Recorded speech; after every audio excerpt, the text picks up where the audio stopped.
All right, we live with it, y'all. We live with it. All right, we live with it. What's going on with it, y'all? This is ZQ the Rebel right here, man. Hey, got something important to discuss today. You understand? Like, we're gonna talk about the mental health of black people. I think the mentality and the mental health of black people is an important discussion to talk about for numerous reasons. Numerous reasons. You know what I'm saying? Given the fact that we, first of all, we see it every day. You understand? You go into the black and Hispanic communities, and you see individuals in there that you in your mind thinking like, man, is these people crazy? You know what I'm saying? Just how their mannerism is, how they act. They walking down the street talking to themselves. You understand? Like it's a fact. It's 100% fact that blacks and Hispanic people are plagued with mental illness, and that mental illness stems from slavery. It stems from us being in captivity. You understand? So like, we're gonna talk about it. You know, let's talk about it. Like look, I work at this hospital. Okay, I do security at this hospital. Um, you know, and then I do my patrols. And I patrol sometimes in the emergency department there, and and all throughout the hospital. But most of the time, it's throughout the emergency rooms, the emergency department and stuff like that. And I see a lot of our people, man, a lot of our people, that's in them hospitals that need serious help. You understand? Like serious mental help. And guess what? Like, man, these nurses and these doctors and these hospitals, white doctors, man, they don't give a damn. They don't care. They get admitted to the hospital. They get admitted to the emergency rooms, the emergency department. Um, and then next thing you know, an hour or two later, they getting checked out. They getting discharged. And the problem hasn't been resolved. The problem has not been resolved. And guess what? They're there to walk the streets and whatnot. They're being labeled. They're being labeled as, you know, criminals or, all types of manner of names. I mean, come on. Like it's to the point where the police don't even want to pick them up and put them in jail because it's paperwork. You know, it's really a sad state of affairs that we don't have a place where we could put our people, man, that are suffering from mental health crisis, that are suffering, through these mental health situations. The hospital don't do anything. I mean, when you think you go to the hospital when you're not feeling well, and so most of the times these individuals understand and they know they're not feeling well. They know. They know they're not feeling well. You know what I'm saying? But at the same time, man, look, you got to understand, like, the hospitals are there to make money. They're not there to help heal your sickness. This is why we need to come together, man. We need to come together and have our own mental institution for our people. Only we understand one another. We can expect to, check ourselves into the hospital, into the mental ward and whatnot, and expect help. All they're going to do is just prescribe drugs and prescribe medicine or whatever the case may be, just to temporarily negate the effects. But it's no lasting solution. It's no lasting solution at all. So we need to really come to the drawing board as a people. Come to the drawing board as a people. You understand? And gather ourselves together and to come up with a solution to combat our people's mental health crisis. Because ain't no one going to do it for us. I mean, I see it all the time, and I feel for my people, man, because I know that mental health is stemming from slavery, it's stemming from past trauma, it's stemming from all types of manner of issues. And there is no help for them, too. Look, I put up some statistics right here. You understand? Here are some black mental health statistics for 2024. This is last year. According to the 2023 National Survey on Drug Use and Health, only 39% of black individuals with mental health concerns receive mental health service compared to 52% of non-Hispanic whites. What does that tell you? That tell you that white people are getting the help. They're getting the help for their mental problems, their health crisis, their mental health crisis. They're getting help. 52% of whites are getting the help that they need. That's half, you know, but only 39% of us, 39%, we are not getting the necessary help, and that calls for some serious concerns. We should be concerned about this number. We need to be pushing this number up to 100%, 100%. And we know white people, they're getting the help that they need. A lot of them like to be in that way. They like to be in a mental health state of affairs of crisis and stuff like that. They like that. But our people don't. I see it every day. I see it. It's like torture. It's like, you know, it's hard to see. I see it every day. Here's the next one. Black adults living below the poverty line are more than twice as likely to report serious psychological distress than those with better financial security. What that tell you? That tell you that also blacks and Hispanics having mental health crisis stems from poverty. It stems from being impoverished. And we know, look, us black people and Hispanics, we at the bottom of the totem pole. Totem pole. You know what I'm saying? We at the bottom of the totem pole. You understand, like growing up. Like imagine you growing up when you was younger, and you see a lot of the other kids that you growing up with, having outbursts and you know distressed. Look like they're stressed. They stress when they come to school. They stress when they leave. You know, It- all of that comes from poverty. You got sometimes in these situations, kids are raising kids because the parents is either because there's no father in the house, or it's like, um, the mother is on drugs or something, or the mother's not there, or she's not being, a mother, or the father's not there, or the father's not being a father. And guess what? Most of the time, these kids are raising their siblings. I know them. I've grew up with them, and that puts the stress on the individual. Like we see it all the time growing up. You got kids raising kids. Let's read the next one. It says only 1 in 3 black adults with mental health illness receive treatment. We just read the percentage. The percentage was 39%. That's close to 33.333%. I mean, of course, it's close to 40, but it says 1 in 3. This is an accurate number. One out of 3 black adults with mental health illness receive treatment.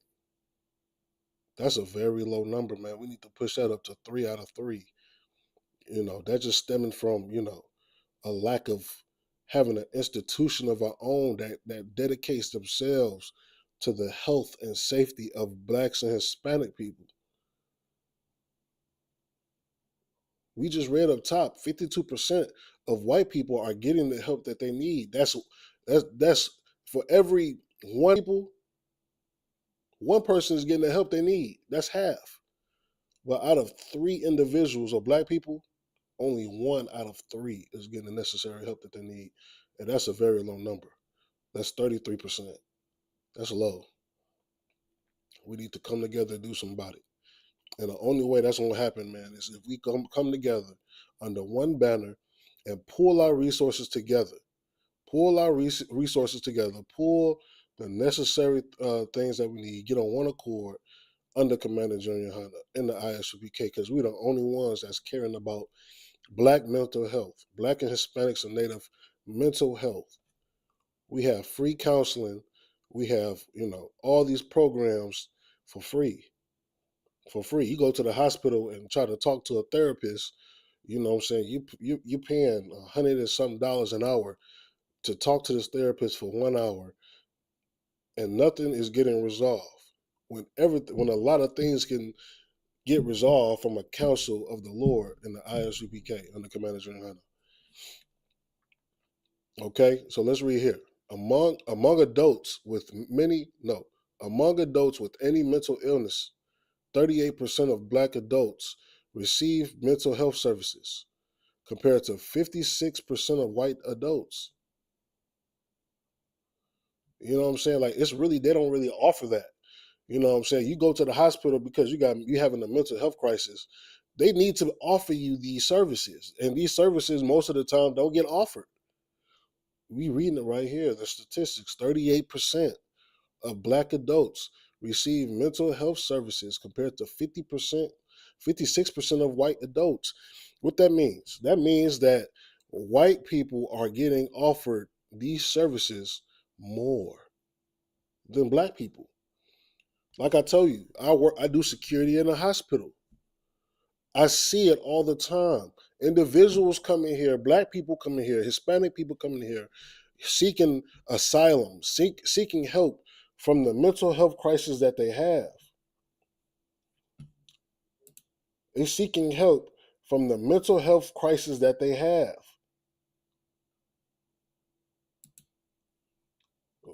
Give me 1 second, Salagi.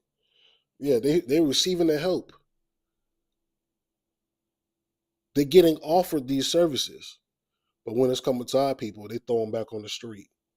They throw them back in the street and they give them labels. We know. We know in the medical field, these white doctors and stuff, they label us. They call us aggressive, uncooperative. They call us aggressive. They call us uncooperative. They call us all of these things. Hard to work with. And they throw them back in the street. They discharge them and throw them back out there on the street with no solution. And guess what?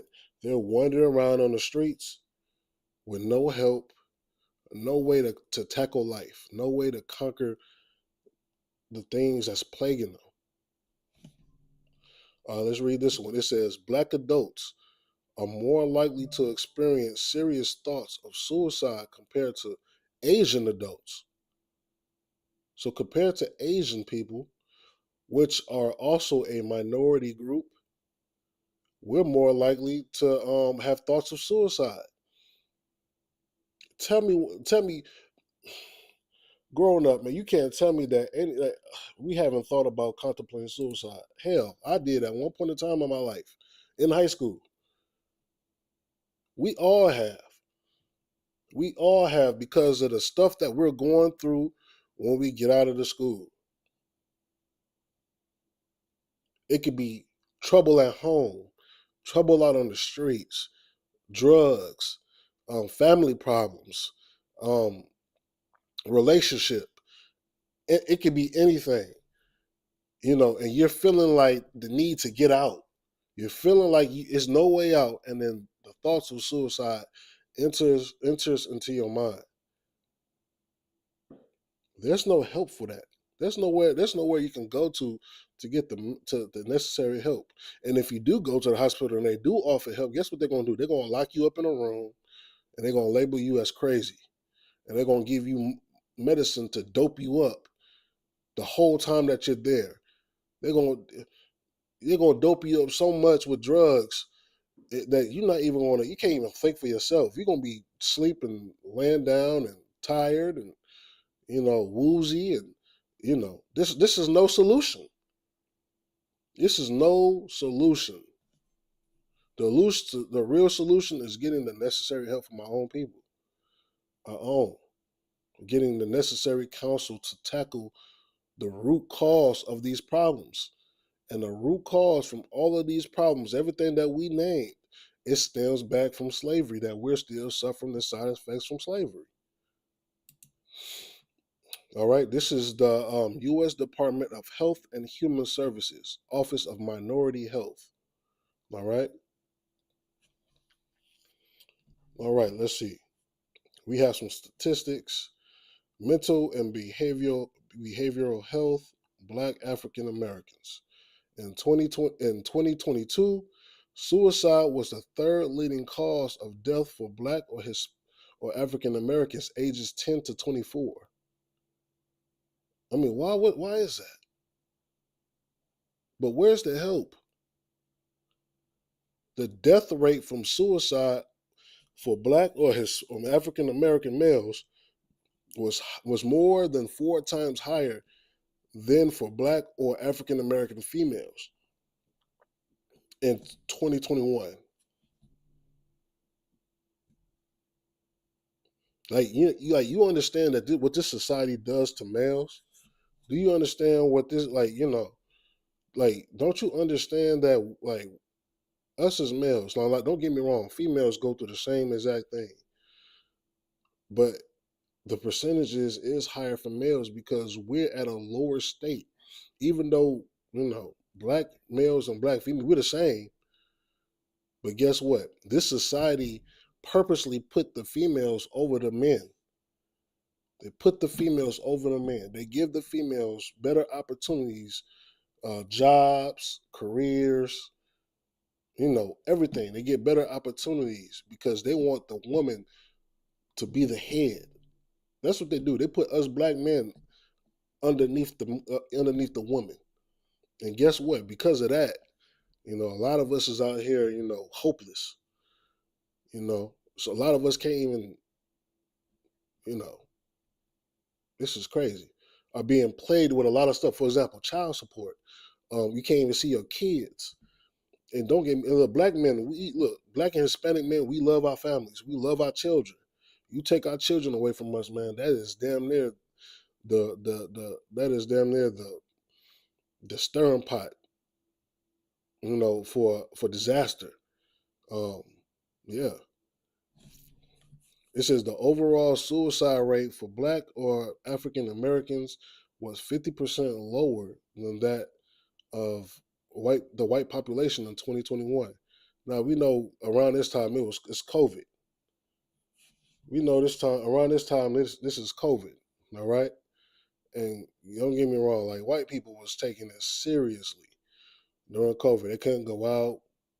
We had to wear masks. You know, yeah. So I can understand why the rate is higher than us. Um, Non-Hispanic Black or African American female students in the grades 9th to 12th were nearly 2 times more likely than non-Hispanic Black or African American males to attempt suicide. I mean, look, we reading the statuses. You know what I'm saying? Serious psychological distress in the past year among persons aged 18 and over percentage in 2023. Black people, 11.4%. White people. All right. I mean, like you can look on here. This is the U.S. Department of Health and Human Services. You understand? Of minority health, and you can go through here and you can just look at all the you know different statistics: strokes, organ implants, obesity, mental, behavioral. All of these. You know, I mean, come on, major depressive episode in the past year among persons 18 and over, 2023 percentage. I mean, the thing is this: even though we see in these statistics for suicides, white people are more likely to commit suicide. But at the same token, they have help. They got the necessary help that they need. We just read in the previous statistics that 56% of white adults receive mental health services compared to 38% black adults. So they getting the help that they need. Are they Are they even using the services? That's like a whole nother thing. But the services is rarely being offered to us. It's rarely being offered. All right. And we can go ahead and we can keep going on and on. But the problem is we need a solution. We need a solution to combat the black mental health crisis, man, that's going on here in America, not only in America, but all over the world, blacks, Hispanics, and natives. And we need to come together, man, as a people again, under Commander Jane Hunter and the ISUPK, under one banner, and team up and come together to combat this mental health crisis, man. That's the only way. That is the only way. Nothing else is going to work. You can't depend on the pharmaceutical industry. You can't depend on the hospitals. You know, all they're going to do is just label you, throw you back on the street with no solution, and there you is, worse, even more broken off. All right, we in the business to repair blacks and Hispanic people. All right, in the ISUPK, go to isupk.com. You understand? This is EQ the Rebel.